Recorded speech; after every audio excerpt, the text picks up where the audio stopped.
Hi friends, ಎಲ್ಲರಿಗೂ ನಮಸ್ಕಾರ. Friends, ಇವತ್ತು ಬೆಳಗ್ಗೆಯಿಂದನೇ ವ್ಲಾಗನ್ನು ಸ್ಟಾರ್ಟ್ ಮಾಡ್ತಾ ಇದ್ದೀನಿ. ನೋಡಿ, ಇವತ್ತು ನಾನು ಗೋಧಿ ರವೆದು ಉಪ್ಪಿಟ್ಟು ಮಾಡ್ತಾಯಿದ್ದೀನಿ. ಹೇಗೆ ಮಾಡ್ತೀನಿ ಅಂತ ಶೇರ್ ಮಾಡ್ತೀನಿ. ಇವತ್ತಿನ ದಿನ ಹೇಗೆ ಹೋಗುತ್ತೆ ಅಂತಲೂ ತೋರಿಸ್ತೀನಿ. ವಿಡಿಯೋನ ಪೂರ್ತಿಯಾಗಿ ನೋಡಿ. ಮನೆಯಲ್ಲೇ ಗೋಧಿನ ನಾನು ಗಿರಣಿಗೆ ತೊಗೊಂಡು ಹೋಗಿ ಹಾಕ್ಸ್ಕೊಂಡು ಬಂದಿರುವಂಥದ್ದು. ಈ ರವೆಯಿಂದ ಉಪ್ಪಿಟ್ಟು ಮಾಡಿದ್ರೆ ತುಂಬಾ ರುಚಿಯಾಗಿರುತ್ತೆ. ನಮ್ಮ ಉತ್ತರ ಕರ್ನಾಟಕದಲ್ಲಿ ಏನಂದರೆ ಒಡಿಸಿರುವಂಥ ಗೋಧಿಯಿಂದನೇ ಉಪ್ಪಿಟ್ಟು ಮಾಡೋದು ತುಂಬ ರುಚಿಯಾಗಿರುತ್ತೆ. ಮದುವೆ ಮನೆಗಳಲ್ಲೂ ಕೂಡ ಬೆಳಗ್ಗೆ ನಾಷ್ಟಕ್ಕೆ ಈ ಗೋಧಿ ರವೆ ಉಪ್ಪಿಟ್ಟನ್ನು ಕೊಡ್ತಾರೆ. ಅದ್ರ ಜೊತೆಗೆ ಚೋಡಾ ಹಾಕಿರ್ತಾರೆ. ತುಂಬ ರುಚಿಯಾಗುತ್ತೆ ಕಾಂಬಿನೇಷನ್ನು. ನೀವು ಕೂಡ ಒಂದು ಸರಿ ಟ್ರೈ ಮಾಡಿ. ಈ ರೀತಿಯಾಗಿ ಮಂಡಾಳ ಚೋಡಾನೂ ಆಗ್ಬೋದು ಅಥವಾ ಅವಲಕ್ಕಿ ಚೋಡಾ ಯಾವುದನ್ನಾದರೂ ಸೇರಿಸ್ಕೋಬೋದು. ನಾನಿಲ್ಲಿ 1 ಕಪ್ ಅಳತೆಯಲ್ಲಿ ತೊಗೊಂಡಿದ್ದೀನಿ. ಇದಕ್ಕೆ 1 ಸ್ಪೂನ್ನಷ್ಟು ತುಪ್ಪ ಹಾಕಿ ಇದನ್ನು ಚೆನ್ನಾಗಿ ಹುರಿಬೇಕು. ಕೆಂಪಗಾಗಬೇಕು. ಇದರಲ್ಲಿ ಸ್ಮೆಲ್ ಬರುತ್ತೆ ತುಂಬ ಚೆನ್ನಾಗಿ. ಅಷ್ಟು ಅಲ್ಲಿವರೆಗೂ ನಾವು ಇದನ್ನು ಹುರಿಬೇಕಾಗತ್ತೆ. ಹುರಿದ್ರೆ ಇದು ತುಂಬ ಚೆನ್ನಾಗಿ ಉಪ್ಪಿಟ್ಟು ರೆಡಿ ಆಗುತ್ತೆ. ಉದುರಾಗಿ ಚೆನ್ನಾಗಾಗತ್ತೆ. ಮನೆಯಲ್ಲಿ ಒಡಿಸಿರುವಂಥ ರವೆ ಆಗಿರೋದ್ರಿಂದ ಸ್ವಲ್ಪ ನೀರು ಜಾಸ್ತಿ ಹಿಡಿಯುತ್ತೆ. ನಾವು ಗಿರಣಿಯಿಂದ ತೊಗೊಂಡು ಬಂದಮೇಲೆ ಇದನ್ನು ಒಂದು ಸರಿ ಸಾಣಿಗೆ ಹಿಡ್ಕೋಬೇಕು. ಇದರಲ್ಲಿ ಹಿಟ್ಟಿರುತ್ತೆ, ಅದೆಲ್ಲನೂ ತೆಗಿಬೇಕಾಗತ್ತೆ. ಈ ರೀತಿ ರವೆ ಮಾತ್ರ ಇಟ್ಕೋಬೇಕು. ನೋಡಿ, ಈಗ ಕೆಂಪಗೆ ಚೆನ್ನಾಗಿ ಹುರಿದಿದೆ. ಈಗ ನಾನು ಇದೆಲ್ಲನೂ ಒಂದು ಪ್ಲೇಟ್ಗೆ ತೆಗಿತಾ ಇದ್ದೀನಿ. ಈಗ ಇದೇ ಪಾತ್ರೆಗೆ ನಾನು ಒಗ್ಗರಣೆ ಹಾಕ್ತೀನಿ. ಆಲ್ಮೋಸ್ಟ್ ಎಲ್ಲರಿಗೂ ಉಪ್ಪಿಟ್ಟು ಹೇಗೆ ಮಾಡೋದು ಅಂತ ಗೊತ್ತೇ ಇರುತ್ತೆ, ಬಟ್ ನಮ್ಮ ಸ್ಟೈಲಲ್ಲಿ ನಾನಿವತ್ತು ತೋರಿಸ್ತೀನಿ. ಇಲ್ಲಿ ನಾನು ತುಪ್ಪ ಮತ್ತು ಸ್ವಲ್ಪ ಎಣ್ಣೆ ಹಾಕ್ಕೊಂಡಿದ್ದೆ. ಹಾಗೆ ಇದಕ್ಕೆ ಜೀರಿಗೆ, ಸಾಸಿವೆ, ಕರಿಬೇವು ಎರಡೂ ಹಾಕ್ತಾಯಿದ್ದೀನಿ. ಸ್ವಲ್ಪ ಶೇಂಗಾನ ಇದಕ್ಕೆ ಸೇರಿಸ್ತಾ ಇದ್ದೀನಿ. ಚೆನ್ನಾಗಿ ಶೇಂಗಾ ಹುರಿಬೇಕು ಫಸ್ಟು, ಆಮೇಲೆ ನೀವು ಉಳ್ಳಾಗಡ್ಡಿನ ಹಾಕಿ. ಆಮೇಲೆ ಇಲ್ಲಿ 1 ಉಳ್ಳಾಗಡ್ಡಿನ ಸಣ್ಣದಾಗಿ ಹೆಚ್ಚಿಬಿಟ್ಟು ಹಾಕ್ತಾಯಿದ್ದೀನಿ. ಉಳ್ಳಾಗಡ್ಡಿ ಕಲರ್ ಸ್ವಲ್ಪ ಚೇಂಜ್ ಆದಮೇಲೆ ಈಗ ಇದಕ್ಕೆ ಟೊಮೆಟೊ ಹಾಕ್ತಾಯಿದ್ದೀನಿ. ಟೊಮೆಟೊ ಕೂಡ ಅಷ್ಟೇ ಸ್ವಲ್ಪ ಎಣ್ಣೆನಲ್ಲಿ ಫ್ರೈ ಆಗಬೇಕು, ಮೆತ್ತಗಾಗಬೇಕು. ಆವಾಗ ನೀವು ಇದಕ್ಕೆ ಅರಿಶಿಣ ಪುಡಿ ಹಾಗೆ ಖಾರದ ಪುಡಿನ ನಾನು ಹಾಕ್ತಾಯಿದ್ದೀನಿ. ಖಾರದ ಪುಡಿನೂ ಹಾಕ್ಕೋಬೋದು ಅಥವಾ ಹಸಿಮೆಣಸಿನ್ಕಾಯಿ ಕೂಡ ನೀವು ಹಾಕ್ಕೋಬೋದು. ನಾನು ಇವತ್ತು ಖಾರದ ಪುಡಿನ ಹಾಕ್ತಾಯಿದ್ದೀನಿ. ಖಾರದ ಪುಡಿ ಹಾಕಿ ನೋಡಿ, ತುಂಬ ರುಚಿಯಾಗಿರುತ್ತೆ. ನಾನಿಲ್ಲಿ ಸ್ವಲ್ಪನೇ ಹಾಕಿದೆ ಖಾರದ ಪುಡಿ, ಯಾಕಂದರೆ ಮಗಳಿಗೋಸ್ಕರ ಮಾಡ್ತಾ ಇರೋದ್ರಿಂದ ಸ್ವಲ್ಪ ಖಾರದ ಪುಡಿ ಹಾಕ್ತಾಯಿದ್ದೀನಿ. ನಾವು ಇದ್ರ ಜೊತೆಗೆ ಚಟ್ನಿ ಪುಡಿ ಸೇರಿಸ್ಕೊಂಡು ತಿಂತೀವಿ, ಖಾರ ಕಮ್ಮಿ ಅಂತ ಅನಿಸಿದ್ರೆ ಅದಕ್ಕೋಸ್ಕರ. ಈಗ ನೋಡಿ, ಟೊಮೆಟೊ ಎಲ್ಲ ಮೆತ್ತಗಾದ್ಮೇಲೆ ಈಗ ಇದಕ್ಕೆ 1 ಕಪ್ ರವೆ ತೊಗೊಂಡಿದ್ನಲ್ಲ, 2.5 ಕಪ್ಪಷ್ಟು ನಾನು ನೀರನ್ನು ಇದಕ್ಕೆ ಸೇರಿಸ್ತಾ ಇದ್ದೀನಿ. 2.5 ಕಪ್ಪು ಹಿಡಿಯುತ್ತೆ ಇದಕ್ಕೆ. ಹಾಗೆ ರುಚಿಗೆ ತಕ್ಕಷ್ಟು ಉಪ್ಪನ್ನು ಹಾಕ್ತಾಯಿದ್ದೀನಿ. ನೀವು ಬನ್ಸಿ ರವೆಯಿಂದ ಉಪ್ಪಿಟ್ಟು ಮಾಡಿದ್ರೆ 1ಕ್ಕೆ 2 ನೀರನ್ನು ಹಾಕ್ಕೊಳ್ಳಿ. ಮನೆಯಲ್ಲಿ ಇರುವಂಥ ರವೆ ಆದರೆ ನೀವು ಇದಕ್ಕೆ 1ಕ್ಕೆ 2.5 ನೀರು, ಹಾಗೆ ರುಚಿಗೆ ತಕ್ಕಷ್ಟು ಸ್ವಲ್ಪ ನಿಂಬೆಹಣ್ಣಿನ ರಸ, ಹಾಗೆ ಒಂದು ಸ್ವಲ್ಪ ಬೆಲ್ಲನ ಇದಕ್ಕೆ ಸೇರಿಸ್ಕೊತಾ ಇದ್ದೀನಿ. ಸೇರಿಸ್ಕೊಂಡು ಒಂದು ಮುಚ್ಚಳನ ಮುಚ್ಚಿ ಕುದಿಯಕ್ಕೆ ಬಿಡಿ.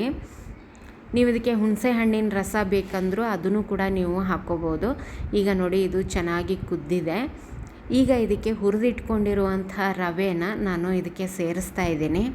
ನೀವು ಬೆಲ್ಲದ ಬದಲಾಗಿ ಸಕ್ಕರೆ ಕೂಡ ಹಾಕ್ಕೋಬೋದು. ಬೆಲ್ಲ ಹಾಕಿ ರುಚಿಯಾಗಿರುತ್ತೆ. ಈಗ ನಾನು ಹುರಿದಿರುವಂಥದ್ದು ಎಲ್ಲ ರವೆನ ಇದಕ್ಕೆ ಸೇರಿಸ್ಕೊಂಡು ಒಂದು ಸರಿ ಚೆನ್ನಾಗಿ ಮಿಕ್ಸ್ ಮಾಡ್ಕೊಂಬಿಡಿ. ಮಿಕ್ಸ್ ಮಾಡಿಬಿಟ್ಟು ಮತ್ತೆ ಮುಚ್ಚಳನ ಮುಚ್ಚಿ 1 ನಿಮಿಷ ಇದನ್ನು ಬಿಟ್ಬಿಡಿ. ತುಂಬ ಚೆನ್ನಾಗಿ ನೀರನ್ನೆಲ್ಲ ಹೀರ್ಕೊಳುತ್ತಿದ್ದು. ಈ ಥರ ಒಂದು ಸರಿ ಉಪ್ಪಿಟ್ಟನ್ನು ಮಾಡಿ ನೋಡಿ. ಇದ್ರ ಜೊತೆಗೆ ಹೇಳಿದ್ನಲ್ಲ, ಮಂಡಾಳು ಚೋಡಾ ಆಮೇಲೆ ಇಲ್ಲಾಂದರೆ ಅವಲಕ್ಕಿ ಚೋಡಾ, ಎರಡರಲ್ಲಿ ಯಾವುದಾದ್ರೂ ಒಂದು ಕಾಂಬಿನೇಷನ್ ಇದ್ರೂ ಚೆನ್ನಾಗಿರುತ್ತೆ. ನೋಡಿ, ಈಗ ಮುಚ್ಚಳನ ಮುಚ್ಚಿಬಿಟ್ಟು ಇಟ್ಟಿದ್ದೆ ಒಂದು ನಿಮಿಷ. ಈಗ ತೆಗೆದುಬಿಟ್ಟು ನೋಡ್ತಾ ಇದ್ದೀನಿ. ನೋಡಿ, ಆವಾಗವಾಗ ಸ್ವಲ್ಪ ಕೈ ಆಡಿಸ್ತಾ ಇರಬೇಕು, ಇಲ್ಲಾಂದರೆ ತಳ ಸೀದೋಗುತ್ತೆ. ಈಗ ಕೊನೆಯದಾಗಿ ಇದಕ್ಕೆ ಕೊತ್ತಂಬರಿ ಸೊಪ್ಪನ್ನು ಆ್ಯಡ್ ಮಾಡ್ತಾಯಿದ್ದೀನಿ. ಈಗ ಚೆನ್ನಾಗಿ ಒಂದು ಸರಿ ಮಿಕ್ಸ್ ಮಾಡ್ಕೊಂಬಿಟ್ರೆ ಉಪ್ಪಿಟ್ಟು ರೆಡಿ ಆಗುತ್ತೆ. ಈಗ ನಾನು ಸ್ಟವ್ನ ಆಫ್ ಮಾಡ್ಕೊಂಬಿಡ್ತೀನಿ. ಇದು ರೆಡಿಯಾಗಿದೆ. ಚೆನ್ನಾಗಿ ಒಂದು ಸರಿ ಮಿಕ್ಸ್ ಮಾಡ್ಕೊಳ್ಳಿ. ಮಿಕ್ಸ್ ಮಾಡಿಕೊಂಡು ಈಗ ಸ್ಟವ್ನ ಆಫ್ ಕೂಡ ಮಾಡಿದ್ದೀನಿ ನಾನು. ಮುಚ್ಚಳ ಮುಚ್ಚಿ 1 ನಿಮಿಷ ಬಿಟ್ಬಿಡಿ. ಅದು ಚೆನ್ನಾಗಿ ಅಳ್ಕೊಳುತ್ತೆ, ಉದುರಾಗಿ ರೆಡಿ ಆಗುತ್ತೆ. ತುಂಬ ರುಚಿ ಕೂಡ ಇರುತ್ತೆ. ಇದು ಕಾಂಬಿನೇಷನ್ ಮಾತ್ರ ತುಂಬಾ ಒಳ್ಳೆಯದು. ಎಲ್ಲರೂ ಇದಕ್ಕೆ ಕಾಂಕ್ರೀಟ್ ಅಂತ ಹೇಳ್ತಾರೆ, ಬಟ್ ಹೆಲ್ತ್ಗೆ ತುಂಬಾ ಒಳ್ಳೆಯದು. ಅದಕ್ಕೋಸ್ಕರ ಇದನ್ನು ಒಂದು ಸಾರಿ ಟ್ರೈ ಮಾಡಿ. ಹಾಗೆ ಇದೆಲ್ಲ ಆದಮೇಲೆ ನಾನು ಒಮ್ಮೆ ಸಂಜೆ ವಿಡಿಯೋ ಮಾಡ್ತಾಯಿದ್ದೀನಿ. ಸಂಜೆ ಇವತ್ತು ನನ್ನ ಮಗಳು ಕ್ಲೇ ಮಾಡೋಣ ಅಂತ ಅಂದ್ಲು, ಹಾಗಾಗಿ ಕ್ಲೇ ಮಾಡ್ತಾಯಿದ್ದೆ. ಹಿಂದೊಮ್ಮೆ ಮಾಡಿಕೊಟ್ಟಿದ್ದೆ ಅವಳಿಗೆ, ಅದನ್ನು ಎಲ್ಲೋ ಮಿಸ್ ಮಾಡ್ಕೊಂಡಿದ್ದಾಳೆ, ಹಾಗಾಗಿ ಇನ್ನೊಂದು ಸರಿ ಮಾಡಿಕೊಡು ಅಂದ್ಲು. ಇದು ಮೈದಾ ಹಿಟ್ಟು, ಆ ಮೈದಾ ಹಿಟ್ಟಿಗೆ ನಾನು ಮಾಡ್ತಾಯಿರೋದು. ಒಂದು 3ರಿಂದ 4 ಸ್ಪೂನ್ನಷ್ಟು ಉಪ್ಪನ್ನು ಇದಕ್ಕೆ ಸೇರಿಸ್ತಾ ಇದ್ದೀನಿ. ಒಂದು ಕಪ್ ಮೇಲೇ ಇದೆ, 4 ಸ್ಪೂನ್ ಹಾಕಿದೆ ನಾನು. ಈಗ ಇದಕ್ಕೆ ಒಂದು ಸ್ವಲ್ಪ ಎಣ್ಣೆನ ಹಾಕ್ತಾಯಿದ್ದೀನಿ. 1 ಸ್ಪೂನ್ ಅಥವಾ 2 ಸ್ಪೂನ್ ಹಾಕಿದ್ರೆ ಸಾಕಾಗುತ್ತೆ ಎಣ್ಣೆ. ಹಾಗೆ ಇದಕ್ಕೆ ಫೆವಿಕಾಲನ್ನು ಇದಕ್ಕೆ ಒಂದು ಸ್ವಲ್ಪ ಸೇರಿಸ್ತಾ ಇದ್ದೀನಿ ನಾನು. ಫೆವಿಕಾಲ್ ಹಾಕೋದ್ರಿಂದ ಅದು ಹಿಟ್ಟಲ್ಲಿ ಒಂದು ರೀತಿ ಜಿಗಿಡು ಬರುತ್ತೆ, ಮೋಸ್ಟ್ಲಿ ಅದಕ್ಕೆ ಹಾಕ್ತಾರೆ ಅಂತ ಅಂದ್ಕೊತೀನಿ. ನಾನು ಹಾಕಕ್ಕೆ ಹೋದೆ, ಯಾಕೋ ಸರಿಯಾಗಿ ಬರ್ತಾ ಇರಲಿಲ್ಲ, ಹಾಗಾಗಿ ಅದ್ರ ಮುಚ್ಚಳನ ತೆಗೆದುಬಿಟ್ಟು ಇದಕ್ಕೆ ಒಂದು 2 ಸ್ಪೂನ್ನಷ್ಟು ನಾನಿಲ್ಲಿ ಹಾಕ್ತೀನಿ. ಮಕ್ಕಳಿಗೇನಂದರೆ ಮನೆಯಲ್ಲಿದ್ದಾಗ ಈ ರೀತಿ ಆಟ ಆಡೋಕ್ಕೆ ಏನಾದರೂ ಕೊಡಬೇಕು, ಇಲ್ಲಾಂದರೆ ಬೇಜಾರು ಮಾಡ್ಕೊತಾರೆ. ನಾನು ಹೊರಗಡೆಯಿಂದ ಕ್ಲೇ ಎಲ್ಲ ಕೊಡಿಸಲ್ಲ ಅವಳಿಗೆ, ಮನೆಯಲ್ಲೇ ಈ ರೀತಿಯಾಗಿ ಮಾಡಿ ಕೊಡ್ತೀನಿ. ಯಾಕಂದರೆ ಹೊರಗಡೆದು ಒಂಥರ ಸ್ಮೆಲ್ ಇರುತ್ತೆ, ಅದು ನೀವು ಅಬ್ಸರ್ವ್ ಮಾಡಿರ್ತೀರ ಅಂದ್ಕೊತೀನಿ. ಮಕ್ಕಳಿದ್ದವ್ರ ಮನೆಯಲ್ಲಿ ಕ್ಲೇ ತಂದಿರ್ತಾರೆ, ಆಟ ಆಡಿ ಇಟ್ಟಿರ್ತಾರೆ ನೋಡಿ, ಒಂದು ಸ್ವಲ್ಪ ದಿನ ಆದಮೇಲೆ ಅದರಲ್ಲಿ ಒಂಚೂರು ಸ್ಮೆಲ್ ಬರೋಕ್ಕೆ ಶುರುವಾಗುತ್ತೆ. ನಾನು ನನ್ನ ಮಗಳಿಗೆ ಒಂದು ಸರಿ ಕೊಡಿಸಿದ್ದೆ, ಆವಾಗಿಂದ ನಾನು ಮತ್ತೆ ವಾಪಸ್ ಅವಳಿಗೆ ಕೊಡಿಸಿಲ್ಲ, ನಾನು ಮನೆಯಲ್ಲೇ ಮಾಡಿಕೊಡ್ತಾಯಿದ್ದೀನಿ. ಇದಕ್ಕೆ ಫೆವಿಕಾಲ್ ಹಾಕ್ಕೊಂಡಾದಮೇಲೆ ನಾನಿಲ್ಲಿ ಒಂದು ಸ್ವಲ್ಪ ನೀರನ್ನು ಹಾಕಿ ಕಲಿಸ್ತಾ ಇದ್ದೀನಿ. ಆದಷ್ಟು ಮೆತ್ತಗೆ ಮಾಡೋಕ್ಕೆ ಹೋಗಬೇಡಿ, ಪೂರ್ತಿ ಮೆತ್ತಗೆ ಮಾಡಬೇಡಿ, ಯಾಕಂದರೆ ಉಪ್ಪು ಹಾಕಿದ್ದೀವಲ್ಲ, ಸ್ವಲ್ಪ ನೀರು ಬಿಡುತ್ತೆ. ಅದಕ್ಕೋಸ್ಕರ ಸ್ವಲ್ಪ ಗಟ್ಟಿ ಥರನೇ ಕಲಸಿ, ಪೂರ್ತಿ ಗಟ್ಟಿನೂ ಇಲ್ಲ, ಪೂರ್ತಿ ಮೆತ್ತಗೂ ಕಲಿಸ್ಬಾರ್ದು. ನಾನಿಲ್ಲಿ ಏನು ಮಾಡಿದೆ, ಈಗ ನೀವು ನೀರು ಹಾಕಿ ಕಲಿಸ್ಬೇಕಾದ್ರೇ ಕಲರ್ ಹಾಕಿ ಕಲಿಸ್ಕೋಬೋದು. ನಾನಿಲ್ಲಿ ನನ್ನ ಮಗಳಿಗೆ ಒಂದು 4-5 ಕಲರ್ ಬೇಕು ಅಂತ ಅಂದ್ಲು, ಹಂಗಾಗಿ ನಾನೇನು ಮಾಡ್ತಾಯಿದ್ದೀನಿ, ಇದನ್ನು ಒಟ್ಟಿಗೆ ಒಂದು ಸಾರಿ ಕಲಿಸ್ಬಿಟ್ಟು ಆಮೇಲೆ ಇದಕ್ಕೆ ಕಲರ್ ಹಾಕೋಣ ಅಂತ ಹೇಳಿ ಅಂದ್ಕೊಂಡಿದ್ದೀನಿ. ಅದಕ್ಕೋಸ್ಕರ ಇದಕ್ಕೆ ಒಂದು ಸ್ವಲ್ಪ ಸಪ್ರೇಟ್ ಮಾಡ್ತೀನಿ ನಾನು, ಈ ರೀತಿಯಾಗಿ ಉಂಡೆ ಮಾಡಿ ಬೇರೆ ಬೇರೆ ಕಲರ್ ಹಾಕೋಣ ಅಂತ ಅಂದ್ಕೊಂಡಿದ್ದೀನಿ. ನಿಮಗೆ ನೀವು ಈಸಿ ಅಂತ ಅಂದರೆ ನೀವು ಹಿಟ್ಟಲ್ಲೇ ಒಂದು ಸ್ವಲ್ಪ ಕಲರ್ ಹಾಕಿಬಿಟ್ಟು ಅದಕ್ಕೆ ನೀರು ಹಾಕಿ ಮಿಕ್ಸ್ ಮಾಡ್ಕೊಂಡು ಕಲಿಸ್ಬಿಟ್ರಂತೂ ತುಂಬ ಚೆನ್ನಾಗಿ ಪರ್ಫೆಕ್ಟಾಗಿ ಬರುತ್ತೆ. ನಾನು 4-5 ಕಲರ್ ಇರೋದ್ರಿಂದ ನಾನು ಈ ರೀತಿಯಾಗಿ ಒಂದೊಂದೇ ಉಳ್ಳಿನ ಹರ್ಕೊಂಡ್ಬಿಟ್ಟು ಅದಕ್ಕೆ ಒಂದೊಂದು ಕಲರನ್ನು ನಾನು ಮಾಡ್ತಾಯಿದ್ದೀನಿ. ಇದು ಸ್ವಲ್ಪ ಟೈಮ್ ಹಿಡಿಯಿತು ನನಗೆ, ಅದಕ್ಕೋಸ್ಕರ ನೀವು ಆದಷ್ಟು ಮೊದಲೇ ಹಿಟ್ಟಲ್ಲಿ ಕಲರನ್ನು ಹಾಕಿಬಿಟ್ಟು ಕಲಿಸ್ಬಿಡಿ. ಸ್ವಲ್ಪ ಹಿಟ್ಟಾದರೂ ಚಿಂತೆ ಇಲ್ಲ, ನೀವು ಆ ರೀತಿ ಕಲಿಸ್ಕೊಂಡ್ರೆ ಬೇಗ ಕಲ್ತ್ಕೊಳುತ್ತೆ. ಈ ರೀತಿ ಆದರೆ ಸ್ವಲ್ಪ ಕಲಿಯೋದು ಕಷ್ಟ ಆಗುತ್ತೆ, ಸ್ವಲ್ಪ ನೀರು ಹಾಕ್ಕೊಂಬಿಟ್ಟೆ ಕಲಿಸ್ಬೇಕಾಗತ್ತೆ ನಾವು.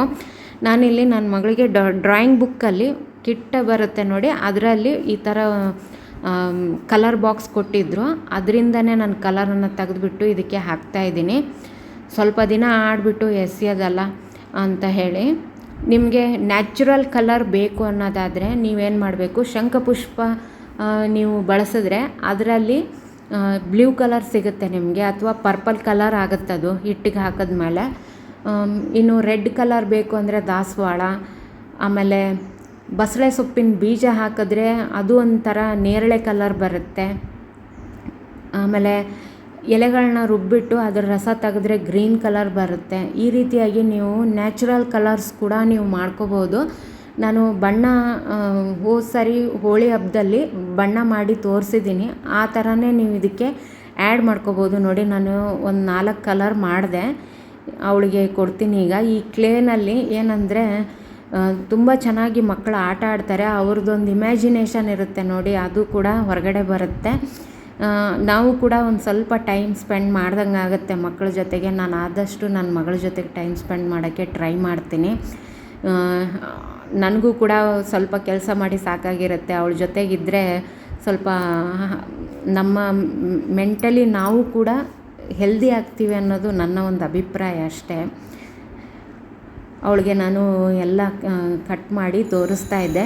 ನಾವು ಸ್ವಲ್ಪ ಮೆತ್ತಗೆ ಮಾಡಿದ್ರೆ ಹಿಟ್ಟನ್ನು ಏನಾಗುತ್ತಂದರೆ ಅದನ್ನು ತೆಗಿಯೋಕ್ಕೆ ಮಾಡೋದಕ್ಕೆ ಸ್ವಲ್ಪ ಕಷ್ಟ ಅನಿಸುತ್ತೆ. ಈ ರೀತಿ ಗಟ್ಟಿ ಮಾಡಿದ್ರೆ ಏನಾಗುತ್ತೆ, ನಿಮಗೆ ಚಪಾತಿ ಹದ ಇರುತ್ತೆ ನೋಡಿ, ಅಷ್ಟು ಚೆನ್ನಾಗಿರುತ್ತೆ ತೆಗಿಯೋಕ್ಕೆಲ್ಲ.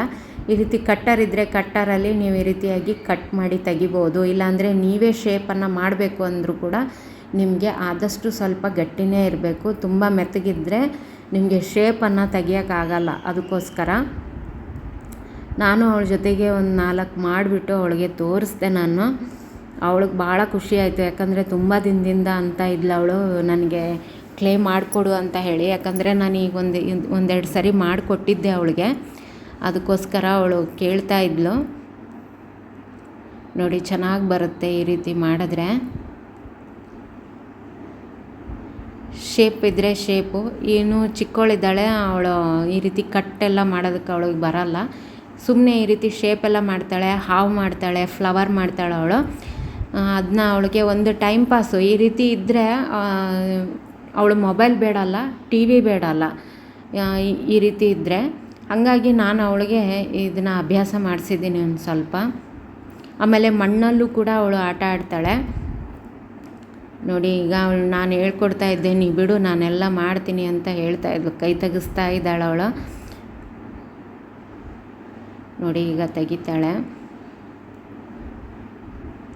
ಮಕ್ಳಿಗೂ ಒಂದು ಖುಷಿ, ಏನೋ ಮಾಡ್ತಾಯಿದ್ದೀವಿ ಅನ್ನೋದೊಂದು. ನಾನು ಚಪಾತಿ ಮಾಡಬೇಕಾದ್ರೂ ಕೂಡ ಬರ್ತಾಳೆ. ಅವಳು ಹಿಟ್ಟು ಇಸ್ಕೊಳ್ಳದೆ ಬಿಡೋಕ್ಕೆ ಸಾಧ್ಯನೇ ಇಲ್ಲ, ಆ ರೀತಿ ಮಾಡ್ತಾಳೆ ಅವಳು. ಶೇಪೆಲ್ಲ ಮಾಡಿಬಿಟ್ಟು ಇಡ್ತಾ ಇದ್ಲು ಒಂದೊಂದೇ ಅವಳು ಕೂಡ. ನೋಡಿ ಈ ರೀತಿ ಗಟ್ಟಿ ಇದ್ದರೆ ಈ ರೀತಿಯಾಗಿ ಬರುತ್ತೆ. ನೀವು ಕೂಡ ಒಂದು ಸರಿ ಟ್ರೈ ಮಾಡಿ. ನೀವು ಫೆವಿಕಾಲು ಉಪ್ಪು ಹಾಕದೇ ಇದ್ರೂ ತೊಂದರೆ ಇಲ್ಲ. ನೀವು ಚಪಾತಿ ಹಿಟ್ಟನ್ನು ಹೇಗೆ ನಾದ್ತಿರಲ್ಲ ಹಾಗೆ ನಾದ್ಬಿಟ್ಟು ಕೊಟ್ಟರೂ ಬರುತ್ತೆ. ಆದರೆ ಏನಂದರೆ ಫೆವಿಕಾಲು ಉಪ್ಪು ಹಾಕೋದ್ರಿಂದ ಅದು ಗಟ್ಟಿ ಆಗಲ್ಲ, ಒಣಗೋಗಲ್ಲ. ಯಾಕಂದರೆ ನಾನು ಫಸ್ಟ್ ಒಂದು ಸಾರಿ ಮಾಡಿದ್ದೆ ಅಂತ ಹೇಳಿದ್ನಲ್ಲ, ಆವಾಗ ನಾನು ನೋಡಿದ್ದೀನಿ. ನೀವು 4 ದಿನ ಹಾಗೆ ಒಂದು ಏರ್ ಟೈಟ್ ಕಂಟೈನರಲ್ಲಿ ಹಾಕಿ ಇಡಬೇಕದನ್ನ. ನೀವು ಯೂಸ್ ಮಾಡೋದು ಮತ್ತು ಡಬ್ಬದಲ್ಲಿ ಹಾಕಿ ಇಡೋದು ಮಾಡಿದ್ರೂ ಏನಾಗಲ್ಲ ಅದು. ಅದೇ ನಾವು ಇದಕ್ಕೆ ಉಪ್ಪು ಮತ್ತು ಫೆವಿಕಾಲ್ ಹಾಕಲಿಲ್ಲ ಅಂದರೆ ಏನಾಗುತ್ತೆ, ಚಪಾತಿ ಹಿಟ್ಟು ಯಾವ ರೀತಿ ಮೇಲೆ ಒಣಗಿರುತ್ತೆ ನೋಡಿ, ಚಕ್ಲಿ ಹಾರ್ದಂಗೆ ಆರುತ್ತೆ, ಮೇಲೆ ಎಲ್ಲ ಸಿಪ್ಪೆ ಥರ ಬರುತ್ತೆ, ಆ ಥರ ಬರುತ್ತೆ. ಇದನ್ನು ಹಾಕಿದ್ರೆ, ಈ ಉಪ್ಪು ಮತ್ತು ಫೆವಿಕಾಲನ್ನು ಹಾಕಿದ್ರೆ ಆ ರೀತಿ ಆಗಲ್ಲ. ಇದು ಯಾವಾಗಲೂ ಮೆತ್ತಗೇ ಇರುತ್ತೆ ಈ ರೀತಿ. ಅದಕ್ಕೋಸ್ಕರ ಅದನ್ನು ಯೂಸ್ ಮಾಡೋದು. ನೋಡಿ ನನ್ನ ಮಗಳು ಹಾವು ಮಾಡೋಕ್ಕೆ ಟ್ರೈ ಮಾಡ್ತಾ ಇದ್ದಾಳೆ. ನಾನು ಅವಳಿಗೆ ಹೆಲ್ಪ್ ಮಾಡ್ತೀನಿ ಅಂದೆ, ಮಾಡಬೇಡ ಅಂತ ಇದ್ಲು ಅವಳು. ಮಕ್ಕಳಿಗೆ ಇದೊಂದು ಟೈಮ್ ಪಾಸು. ರಜೆ ಇದ್ದಾಗ ಈ ರೀತಿ ಇದ್ದರೆ ಟಿ ವಿ, ಮೊಬೈಲು, ಸ್ಕ್ರೀನ್ ಟೈಮಿಂದ ಮಕ್ಕಳು ದೂರನೇ ಇರ್ತಾರೆ ಅಂತಲೇ ಹೇಳ್ಬೋದು. ಅವ್ರಿಗೂ ಕೂಡ ಖುಷಿ ಅನಿಸುತ್ತೆ, ಏನೋ ಡಿಫ್ರೆಂಟಾಗಿ ಮಾಡ್ತಾಯಿದ್ದೀವಿ ಅಂತ. ಪ್ರತಿ ಸಾರಿ ನಾವು ಓದೋಕ್ಕೆ ಅಂತಲೇ ಅವ್ರನ್ನ ನಮ್ಮ ಮುಂದೆ ಕೂತ್ಕೊಂಡ್ರೆ ಅವರು ಇಷ್ಟಪಡೋದಿಲ್ಲ. ಇಂಥದನ್ನು ಕೂಡ ನಾವು ಮಾಡ್ತಾ ಇರಬೇಕು. ಕ್ಲೇ ಎಲ್ಲ ತೊಗೊಂಡು ಆಟ ಆಡಿ ಎಲ್ಲ ಮುಗಿಸ್ಬಿಟ್ಟು ಹೋಮ್ವರ್ಕ್ ಇತ್ತು, ಹೋಮ್ವರ್ಕ್ ಮಾಡೋಕ್ಕೆ ಕೂತ್ಕೊಂಡಿದ್ದಾಳೆ. ಈ ರೀತಿಯಾಗಿ ಒಂದು ಸ್ವಲ್ಪ ಹೊತ್ತು ನಾವು ಅವ್ರಿಗೆ ಬಿಟ್ಟರೆ ಹೋಮ್ವರ್ಕ್ ತಾವೇ ಮಾಡ್ತಾರೆ, ಗಲಾಟೆ ಮಾಡೋದಿಲ್ಲ ಅಂತಲೂ ಅನ್ನೋದಿಲ್ಲ. ಈ ರೀತಿಯಾಗಿ ಒಂದು ಸ್ವಲ್ಪ ಟೈಮ್ ಸ್ಪೆಂಡ್ ಮಾಡಿ ಅವ್ರ ಜೊತೆಗೆ. ಆಮೇಲೆ ಅವ್ರಿಗೇನು ಬೇಕೋ ಅದನ್ನು ಅವ್ರ ಜೊತೆಗೆ ನಾವು ಆಟ ಆಡಬೇಕು. ನನ್ನ ಮಗಳು ಯಾವಾಗಲೂ ಹೇಳ್ತಾಳೆ, ನೀನು ಮೊಬೈಲ್ ಮುಟ್ಟಬೇಡ ಅಂತ ನಾನೇನಾದರೂ ಅವಳಿಗೆ ಹೇಳಿದ್ರೆ, ಟಿ ವಿ ನೋಡಬೇಡ ಅಂತ ಹೇಳಿದ್ರೆ, ಅವಳು ಮೊದಲು ಹೇಳೋದು ನನಗೆ, ನೀನು ನನ್ನ ಜೊತೆಗೆ ಬಂದು ಆಟ ಆಡು. ಅವ್ರ ಅಪ್ಪಗೂ ಕೂಡ ಅವಳು ಹಾಗೆ ಹೇಳೋದು, ನೀನು ಮುಟ್ಟಬೇಡ ಅಂದ್ವಿ, ನೀವು ಬಂದು ಆಟ ಆಡಿ ನನ್ನ ಜೊತೆಗೆ, ನಾನು ಕೂಡ ಟಿ ವಿ ನೋಡಲ್ಲ, ಮೊಬೈಲ್ ನೋಡಲ್ಲ ಅಂತ ಹೇಳ್ತಾಳೆ. ಅದು ಒಂದು ರೀತಿ ಒಳ್ಳೆಯದು ಅಂತಲೇ ಅನಿಸುತ್ತೆ. ನಾವು ಕೂಡ ಸ್ಕ್ರೀನ್ ಟೈಮಿಂದ ಸ್ವಲ್ಪ ಹಿಂದೆ ಸರಿತೀವಿ ಅಂತ ಅನಿಸುತ್ತೆ ನನಗೆ. ಈಗ ನೋಡಿ ಎಲ್ಲ ಹೋಮ್ವರ್ಕ್ ಮಾಡ್ತಾ ಇದ್ದಾಳೆ. ನನಗೇನಂದರೆ ಹೋಮ್ವರ್ಕ್ ಮಾಡೋದಕ್ಕೆ ಅವಳು ಗಲಾಟೆ ಎಲ್ಲ ಮಾಡಲ್ಲ, ಮಾಡಿಬಿಡ್ತಾಳೆ ಬೇಗ ಈಗ. ಆಮೇಲೆ ಅವಳು ಚಿಪ್ಸ್ ಎಲ್ಲ ಬೇಕು ಅಂತ ಹೇಳಿದ್ಲು, ಅದಕ್ಕೋಸ್ಕರ ಚಿಪ್ಸಿಗೆ ರೆಡಿ ಮಾಡ್ತಾಯಿದ್ದೀನಿ. ಇಲ್ಲಿ ಒಂದು ಬಟ್ಲಲ್ಲಿ ಸ್ವಲ್ಪ ಸಕ್ಕರೆ ಪುಡಿ, ಹಾಗೆ ಖಾರದ ಪುಡಿ, ಸ್ವಲ್ಪ ಉಪ್ಪು ತೊಗೊತಾ ಇದ್ದೀನಿ. ನಾನಿಲ್ಲಿ ಖಾರದ ಪುಡಿ ಸ್ವಲ್ಪ ತೊಗೊಂಡಿದ್ದೀನಿ, ಅವಳಿಗೆ ಖಾರ ಜಾಸ್ತಿ ಇಷ್ಟ ಇಲ್ಲ ಅಂತ. ಇದಿಷ್ಟು ಹಾಕಿ ಮಿಕ್ಸ್ ಮಾಡಿ ಎತ್ತಿಟ್ಕೊಂಡಿದ್ದೀನಿ. ನಾನು ಮನೆಯಲ್ಲೇ ಮಾಡಿರುವಂಥ ಚಿಪ್ಸು ಇತ್ತಲ್ಲ, ಅದನ್ನು ಎಣ್ಣೆನಲ್ಲಿ ಕರಿತಾ ಇರೋದು ಇವತ್ತು. ಡೈರೆಕ್ಟಾಗಿ ಕೂಡ ಆಲೂಗಡ್ಡೆನ ನೀವು ಎಣ್ಣೆನಲ್ಲಿ ಹಾಕಿ ಕರಿಬೋದು, ಅದು ಕೂಡ ಚೆನ್ನಾಗಿರುತ್ತೆ. ಬಟ್ ಇದು ಎಣ್ಣೆ ಜಾಸ್ತಿ ಹಿಡಿಯಲ್ಲ ಇದು, ಅದಕ್ಕೋಸ್ಕರ. ಆಮೇಲೆ ತಿನ್ನೋದಕ್ಕೂ ಕೂಡ ತುಂಬ ಚೆನ್ನಾಗಿರುತ್ತೆ ಈ ಚಿಪ್ಸು. ಇದನ್ನೇ ನಾನು ಇವತ್ತು ಅವಳಿಗೆ ಚಿಪ್ಸ್ ಕೊಟ್ಟೆ. ಅವಳಿಗಿಷ್ಟ ಈ ರೀತಿಯಾಗಿ ಚಿಪ್ಸ್ ಎಲ್ಲ ತಿನ್ನೋಕ್ಕೆ. ನಾನು ಹೊರಗಡೆಯಿಂದ ಸ್ವಲ್ಪ ಕಡಿಮೆ ತಿನ್ನಿಸ್ತೀನಿ. ಅವಳು ಕೂಡ ಹೊರಗಡೆಯಿಂದ ಜಾಸ್ತಿ ಕರ್ದಿದ್ದ ಐಟಮ್ ಅವಳು ಜಾಸ್ತಿ ತಿನ್ನಲ್ಲ, ನಮ್ಮ ಮನೆಯವರು ತಿನ್ನಲ್ಲ, ಹಂಗಾಗಿ ತಿನ್ನಲಿಕ್ಕಿಲ್ಲ ಅವಳು. ನಮ್ಮ ಮನೆಯವರು ಏನು ಇಷ್ಟಪಡ್ತಾರೋ ಅದನ್ನು ಮಾತ್ರ ಅವಳು ತಿನ್ನೋದು. ಇಲ್ಲಿ ನಾನೊಂದು ಸ್ವಲ್ಪ ಸಪ್ಪೆ ತೆಗೆದ್ಬಿಟ್ಟು ಉಳಿದಿದ್ದನ್ನು ಇದಕ್ಕೆ ಖಾರದ ಪುಡಿ, ಸಕ್ಕರೆ, ಉಪ್ಪು ಹಾಕಿದ್ನಲ್ಲ ಅದನ್ನು ಹಾಕ್ತಾಯಿದ್ದೀನಿ.